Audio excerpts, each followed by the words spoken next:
Hi all, welcome back to Edu's International Academy. So, നമ്മൾ ഇന്ന് discuss ചെയ്യാനായിട്ട് പോകുന്നത് GCC എക്സാംസിന്, അതായത് GCC പ്രോമെട്രി എക്സാംസിന് സാധാരണ ചോദിക്കുന്ന വളരെ ഇമ്പോർട്ടൻ്റ് ആയിട്ടുള്ള കുറച്ച് ക്വസ്റ്റ്യൻസ് ആണ്. GCC എക്സാംസ് നമുക്ക് അറിയാലേ, എസ്പെഷ്യലി നമ്മൾ ഗൾഫ് കൺട്രീസിലേക്കൊക്കെ നഴ്സിംഗ് ജോബിന് വേണ്ടി പോവുകയാണെങ്കിൽ അവിടുത്തെ ഒരു ലൈസൻഷ്യർ എക്സാം ആണ് ഈ പറഞ്ഞ GCC പ്രോമെട്രിക് എക്സാംസ് എന്ന് പറയാം കേട്ടോ. അപ്പോൾ അതിന് ആ ഒരു എക്സാംസിന് പ്രിപ്പയർ ചെയ്യുകയാണെങ്കിൽ നിങ്ങൾ ഇതുപോലത്തെ ക്വസ്റ്റ്യൻസ് നിർബന്ധമായിട്ട് പഠിച്ച് വർക്കൗട്ട് ചെയ്തതിന് ശേഷം മാത്രം നിങ്ങൾ എക്സാമിനേഷന് വേണ്ടി പോവുക കേട്ടോ. നോക്കിയാൽ നമുക്ക് ഫസ്റ്റ് ക്വസ്റ്റ്യൻ നോക്കാം. A nurse is attending to a postpartum patient whose uterus remains boggy despite uterine massage every 15 minutes and the patient continues to pass large clots. Which of the following should be the nurse prioritize? കേട്ടോ, നോക്കി question എന്താ പറയുക, ഇവിടെ ഒരു postpartum patient ഉണ്ട്. നമുക്കറിയാം postpartum എന്ന് പറഞ്ഞാൽ ഡെലിവറി കഴിഞ്ഞതിന് ശേഷം ഉള്ള ഒരു പേഷ്യൻ്റ് ആണ്. പേഷ്യൻ്റെ യൂട്രസ് ബോഗി ആയിട്ട് നിൽക്കുകയാണ് അല്ലേ, പേഷ്യൻ്റെ യൂട്രസ് ബോഗി ആയിട്ട് നിൽക്കുകയാണ്. അത് സാധാരണ നമുക്കറിയാം ഈ ഒരു അറ്റോണിസിറ്റി അല്ലെ, യൂട്രൈൻ അറ്റോണിസിറ്റി എപ്പോഴാണ് വരിക? യൂട്രൈൻ അറ്റോണിസിറ്റി നമ്മുടെ പോസ്റ്റ് പാർട്ടം ഹെമറേജ് വരുമ്പോഴത്തേക്കാണ് യൂട്രൈൻ അറ്റോണിസിറ്റി വരിക. അതായത് യൂട്രസിന് പ്രോപ്പറായിട്ട് കൺട്രാക്ട് ചെയ്യാൻ കഴിയാത്തൊരവസ്ഥ, അതിനാണ് നമ്മൾ അറ്റോണിസിറ്റി ഓഫ് യൂട്രസ് എന്ന് പറയുക അല്ലേ. സോ അതിന് നമ്മൾ യൂഷ്വലി ചെയ്യുക ഒരു നഴ്സിംഗ് മെഷറാണ് യൂട്രൈൻ നമ്മൾ മസാജ് ചെയ്യാറില്ലേ, അതായത് യൂട്രസ് നമ്മൾ മസാജ് ചെയ്യാറുണ്ട്. ഇവിടെ പറഞ്ഞിരിക്കുന്നത് യൂട്രൈൻ മസാജ് കൊടുക്കുന്നുണ്ട് എവറി 15 മിനിറ്റ്സ്, ഓരോ 15 മിനിറ്റ് കൂടുമ്പോഴത്തേക്കും പേഷ്യന് ഫണ്ടൽ മസാജ് അല്ലെങ്കിൽ യൂട്രൈൻ മസാജ് കൊടുക്കുന്നുണ്ട്. And the patient continues to pass large clot. എങ്കിലും പേഷ്യൻ്റ് എന്താണ്, ലാർജ് ക്ലോട്ട് അല്ലെ, ലാർജ് ക്ലോട്ട് വീണ്ടും വീണ്ടും പാസ് ചെയ്തുകൊണ്ടിരിക്കുക എന്ന് വെച്ചാൽ എന്താണ്, ഈ ഒരു ഫണ്ടൽ മസാജ് നമ്മൾ കൊടുത്തിട്ടുണ്ടെങ്കിലും പേഷ്യൻ്റെ PPH അവിടെ സബ്സൈഡ് ആകുന്നില്ല. അങ്ങനെ വരുമ്പോൾ which of the following should the nurse prioritise? Priority ബേസിൽ കേട്ടോ, വളരെ ഇമ്പോർട്ടൻ്റ് ആണ്, ഇതൊരു പ്രയോറിറ്റി ബേസ് ക്വസ്റ്റ്യൻ ആണ്. അപ്പോൾ നോക്കി പ്രയോറിറ്റി ബേസിൽ നമ്മൾ എന്താണ് നഴ്സ് ഫസ്റ്റ് ചെയ്യേണ്ടതില്ല, ഫസ്റ്റ് ആയിട്ട് ചെയ്യേണ്ട നഴ്സിംഗ് റെസ്പോൺസിബിലിറ്റി ഇങ്ങനെ ഒരു കേസ് വന്നു കഴിഞ്ഞാൽ നഴ്സ് ആദ്യമായിട്ട് എന്താ ചെയ്യേണ്ടത്? നോക്കി option A increase the IV fluid rate, option B administer methyl ergonovine, option C reassess the patient's fundus, option D prepare for blood transfusion. അല്ലെ, ഇവിടെ കണ്ടമാനം ബ്ലഡ് നഷ്ടപ്പെടുന്നുണ്ട് പേഷ്യന്. അപ്പോൾ എന്താണ് നമ്മൾ ചെയ്യേണ്ടത്?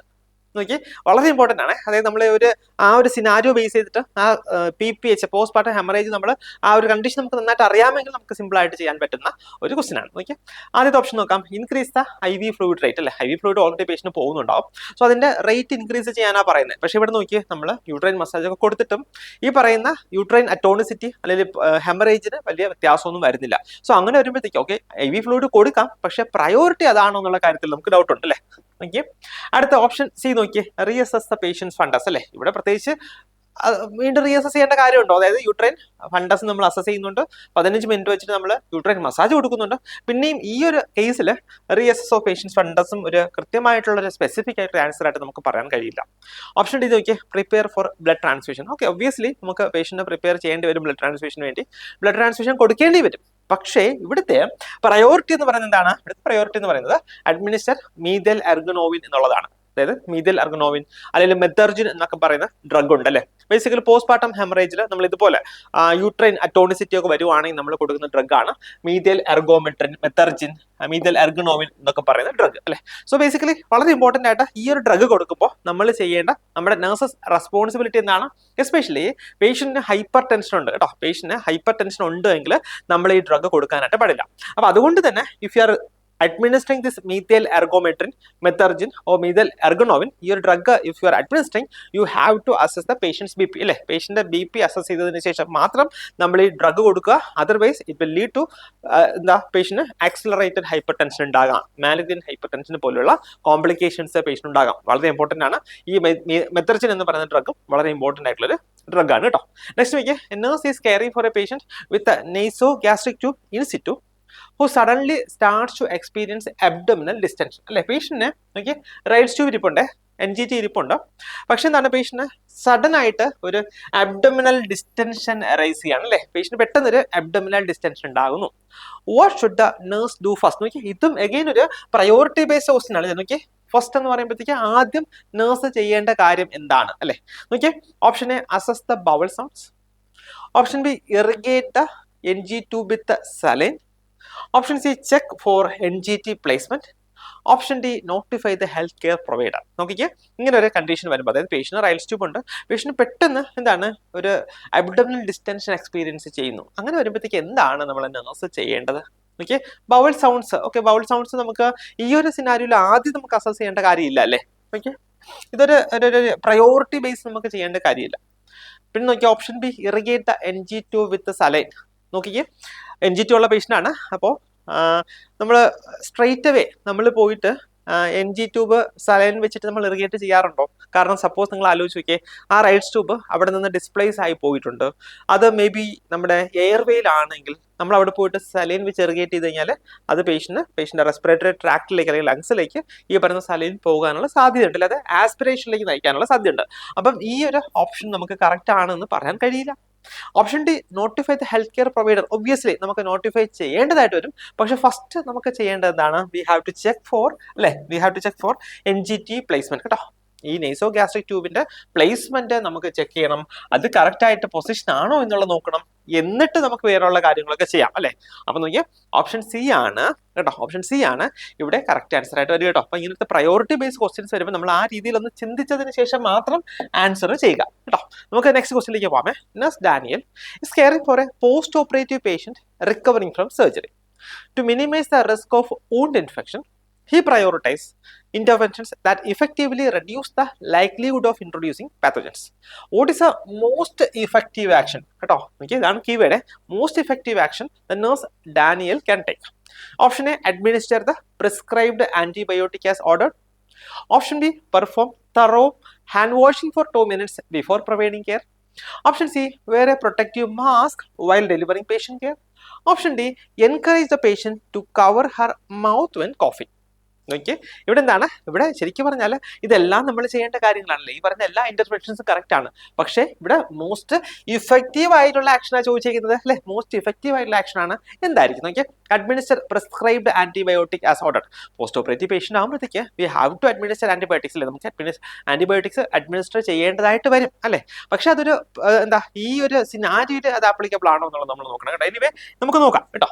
നെക്സ്റ്റ് നോക്കിയേ, option C, wear a protective mask while delivering patient care. Okay, post operative period ആണ്. ഈ പറഞ്ഞിരിക്കുന്ന ഒരു മാസ്ക് ഡെലിവറി ചെയ്തുകൊണ്ട് മാത്രം നമുക്ക് അവിടെ ഇൻഫെക്ഷന്റെ റിസ്ക് പ്രിവെന്റ് ചെയ്യാനായിട്ട് കഴിയുമോ? ഇല്ല അല്ലെ. ഒബ്വിയസ്ലി നമുക്ക് മാസ്ക് യൂസ് ചെയ്യേണ്ടതായിട്ട് വരും. പക്ഷെ അതാണോ കറക്റ്റ് ആൻസർ എന്ന് നമുക്ക് സംശയിക്കേണ്ടി വരും അല്ലെ. Next option D, encourage the patient to cover her mouth when coughing. Patient ചുമക്കുന്ന സമയത്ത് മൗത്ത് കവർ ചെയ്ത് വെക്കാനാണ് പറയുന്നത് അല്ലെ. സോ ഓക്കെ, അതും കറക്റ്റ് ആണ്. പക്ഷേ ഈ ഒരു സിനാരിയോയില് ഇത് ആപ്ലിക്കബിൾ ആണോ എങ്കിൽ നോക്കിയേ, മോസ്റ്റ് ഇഫക്റ്റീവ് ആക്ഷൻ അല്ലേ ചോദിച്ചിരിക്കുന്നത്. അതെന്താണ് മോസ്റ്റ് ഇഫക്റ്റീവ് ആക്ഷൻ എന്ന് പറഞ്ഞാൽ? നമ്മുടെ വേൾഡ് വൈഡ് ലോകത്ത് എവിടെയാണെങ്കിലും ഈ ഒരു ഇൻഫെക്ഷൻ ഉണ്ടാകുന്നത് പ്രിവെന്റ് ചെയ്യാനുള്ള മോസ്റ്റ് ഇഫക്റ്റീവ് ആക്ഷൻ എന്ന് പറയുന്നത് എന്താണ്? തറോ ആയിട്ടുള്ള ഹാൻഡ് വാഷിംഗ് ആണ് അല്ലെ. അപ്പൊ ഇവിടെ നോക്കിയേ, ഇവിടെ ഓപ്ഷൻ ബി കേട്ടോ. ഇവിടെ ഓപ്ഷൻ ബി ആണ് ഈ ഒരു കേസിൽ കറക്റ്റ് ആൻസർ ആയിട്ട് വരിക കേട്ടോ. ഓപ്ഷൻ ബി ആണ് കറക്റ്റ് ആൻസർ ആയിട്ട് വരിക. ക്ലിയർ? നെക്സ്റ്റ് നോക്കിയേ, നെക്സ്റ്റ് ക്വസ്റ്റ്യനിലേക്ക് പോവാം. Yes, nurse Tyler is caring for a client admitted with epiglottitis കേട്ടോ. പേഷ്യന്റ് എപ്പിഗ്ലോട്ടൈറ്റിസ് ആണ്. Due to the risk of a complete airway obstruction, what should nurse Taylor ensure is readily available. Okay, പേഷ്യന്റിന് epiglottitis ആണ്. എന്ന് വെച്ചാൽ എന്താണ്? എപ്പിഗ്ലോട്ടിസിന്റെ inflammation ആണല്ലേ. So ഇവിടെ ഈ എപ്പിഗ്ലോട്ടൈറ്റിസ് ഉള്ള പേഷ്യന് വളരെ സിവിയർ ആയിട്ട് വളരെ ഇമ്പോർട്ടൻ്റ് ആയിട്ട് വരാൻ സാധ്യതയുള്ള ഒരു കോംപ്ലിക്കേഷൻ എന്ന് പറയുന്നത് എന്താണ്? എയർവേ ഒബ്സ്ട്രക്ഷൻ ആണ് കേട്ടോ. അപ്പോൾ ഇങ്ങനെ ഒരു പേഷ്യന്റ് നമ്മുടെ അടുത്ത് ഉണ്ടാകുമ്പോൾ നമ്മൾ എന്താണ് എൻഷുർ ചെയ്യേണ്ടത്? നമ്മൾ എന്താണ് മേക്ക് ഷുവർ ചെയ്യേണ്ടത്? Okay, option A, supplies four establishing IV access കേട്ടോ. ഓപ്ഷൻ എ ആണ്. Option B, a complete tracheostomy set. Option C, a pump for administering IV fluids. Option D, supplemental oxygen equipment. എന്തായിരിക്കും കറക്റ്റ് answer ആയിട്ട് വരിക? Epiglottitis, inflammation of epiglottitis, inflammation of epiglottis ആണ്. So അവിടെ airway obstruction ഉണ്ടാകാനുള്ള സാധ്യത ഉണ്ട്. അതുകൊണ്ട് നമ്മൾ എന്താ ചെയ്യേണ്ടത്? We have to ensure that the tracheostomy set is available അല്ലേ. ഇതാണ് വളരെ ഇമ്പോർട്ടൻ്റ് ആയിട്ട് അല്ലെങ്കിൽ കറക്റ്റ് ആൻസർ ആയിട്ട് ഇവിടെ വരിക കേട്ടോ. എസ്പെഷ്യലി എപ്പിഗ്ലോട്ടൈറ്റിസ് ഉള്ള പേഷ്യന്റിന് അവിടെ എയർവേ ഒബ്സ്ട്രക്ഷൻ ഉണ്ടാകാനുള്ള സാധ്യത കൂടുതലാണ്. ഓക്കെ, ഈ ഒരു ഇമേജ് കണ്ടു കഴിഞ്ഞാൽ നമുക്കറിയാം. ഓക്കെ, ഇതാണ് നമ്മുടെ എപ്പിഗ്ലോട്ടിസ് എന്ന് പറയുക.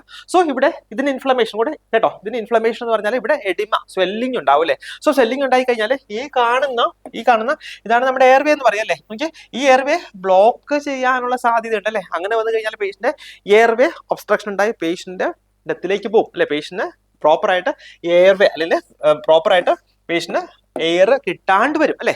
നോക്കിയാൽ ഇതാണ് ഒരു ഹെൽത്തി ആയിട്ടുള്ള എപ്പിഗ്ലോട്ടിസ് എന്ന് പറയുക. നോക്കിയേ ഓപ്പൺ ആണ്. അതേസമയം ഇൻഫ്ലെയിംഡ് എന്ന് പറയുമ്പോൾ നോക്കിയേ എന്താ ഇതുപോലെ എയർവേ ഒബ്സ്ട്രക്ഷൻ ഉള്ള സാധ്യത ഉണ്ട് കേട്ടോ. അപ്പൊ അതുകൊണ്ടാണ് ഇവിടെ കറക്റ്റ് ആൻസർ ആയിട്ട് ട്രക്കോസ്റ്റമി സെറ്റ് അവൈലബിൾ ആണോ എന്ന് എൻഷുർ ചെയ്യാനായിട്ട് പറയാം കേട്ടോ. ഇനി വളരെ ഇമ്പോർട്ടന്റ് ആയിട്ട് വേറെ 1-2 കാര്യം കൂടെ നിങ്ങളോട് ഓർക്കണേ. അതായത് സപ്പോസ് പേഷ്യന്റ് എപ്പിഗ്ലോട്ടൈറ്റിസ് ആണ്. ഓക്കെ, എപ്പിഗ്ലോട്ടൈറ്റിസ് ആണെങ്കിൽ you should never go for എന്താ നമ്മുടെ ഈ എക്സാമിനേഷന് വേണ്ടി പോകരുത്. അതായത് ഈ എയർവേ എക്സാമിനേഷന് വേണ്ടി നമ്മൾ പോകാനായിട്ട് പാടില്ല. കാരണം എന്താണ്, നമ്മൾ മേ ബി ഒരു ടങ് ഡിപ്രസർ വെച്ചിട്ട് നമ്മളെ നോക്കുകയാണ് എന്താണെന്ന് കേട്ടോ. അങ്ങനെ പോയി കഴിഞ്ഞാൽ അത് വീണ്ടും ഈ എഡിമയുടെ ഇന്റൻസിറ്റി കൂട്ടാനുള്ള സാധ്യതയുണ്ട്. അത് എയർവേ ഒബ്സ്ട്രക്ഷൻ ഉണ്ടാക്കും. വളരെ ഇമ്പോർട്ടന്റ് ആണ്.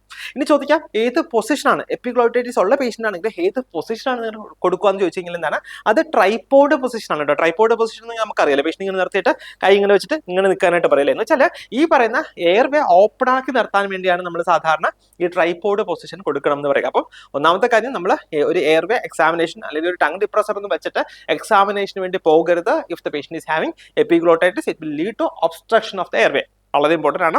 Next one is which position you will give for a patient with epiglottitis എന്ന് ചോദിച്ചു കഴിഞ്ഞാൽ position of choice here is എന്താ, നമ്മുടെ ട്രൈപോഡ് പൊസിഷൻ. വളരെ വളരെ ഇമ്പോർട്ടന്റ് ആണ് കേട്ടോ. ഓക്കെ, അപ്പൊ ഇവിടെ ഓപ്ഷൻ ബി ആണ് കറക്റ്റ് ആൻസർ ആയിട്ട് വരിക. ക്ലിയർ? നമുക്ക് നെക്സ്റ്റ് ക്വസ്റ്റ്യനിലേക്ക് പോകാം. നോക്കിയേ, Nurse Kelly is attending to Sarah, a patient who has been admitted to the labor and delivery unit with vaginal bleeding but minimal discomfort.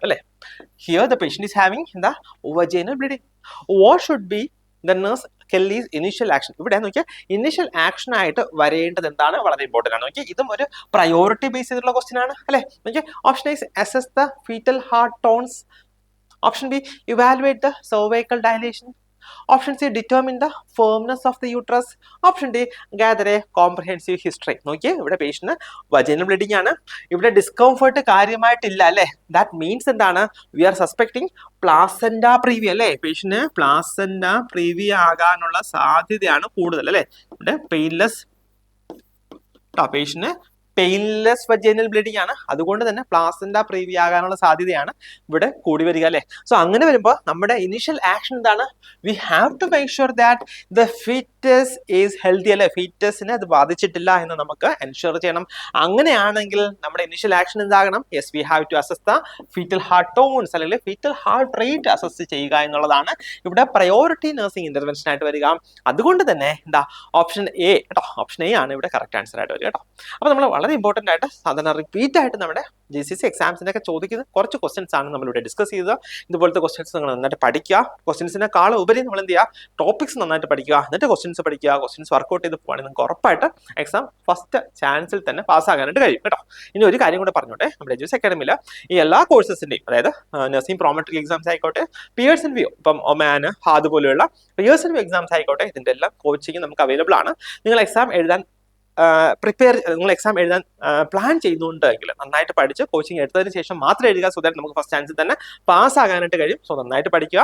എല്ലാവർക്കും ഓൾ ദി ബെസ്റ്റ്.